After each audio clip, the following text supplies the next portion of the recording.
Title আর thumbnail দেখে নিয়েছো? अबे साले আলোচনার কোনো বিষয় নেই, हम मालूम है तेरे बाप को मत सिखा चल। এবার বিস্তারিত দেখো। মামা, লেটস বিগিনিং। হাই মেরি জান, এটা আমার অ্যাটিটিউড। क्या बोला तूने? তোমার বাপের টাকা নয় যে শেষ হয়ে যাবে। এরকম অ্যাটিটিউড নিয়ে মুখিয়া যখন মেয়ে পটাতে যায়। বেবি, তোমাকে একটা কথা বলবো। কি? তোমার মনটা আমি চুরি করতে চাই। তোকে তো দেখে চোরের মতন লাগছে। চোরের বাচ্চা চোর, হ্যাঁ?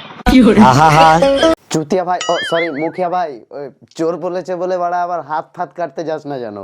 এই দেখ মরজি না, তোর লেগে জানিস আমি হাত কেটে দেবো, আমার রক কেটে কিন্তু মরে যাবো।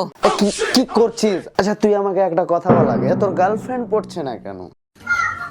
আমরা সিঙ্গেল ছেলে বস, আমাদের বুকে কষ্ট হয় না, আমাদের হাতে কষ্ট হয়। আচ্ছা ওটা তো সিঙ্গেলদের বেসিক প্রবলেম, তোর আসল প্রবলেমটা কি ওটা আমাকে বল।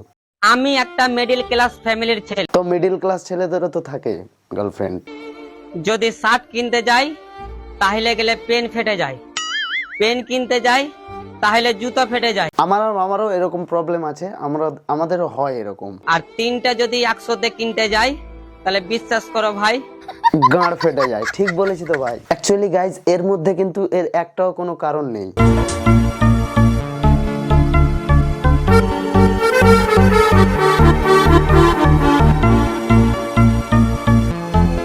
এ শালা কিন্তু খ্যামটা নাচ করে, ছাক্কা আছে যে। কি দোস্ত, ঠিক বলেছি তো? তো গাইজ ভিডিওটা শুধুমাত্র এন্টারটেনমেন্টের জন্য। বলেন কি?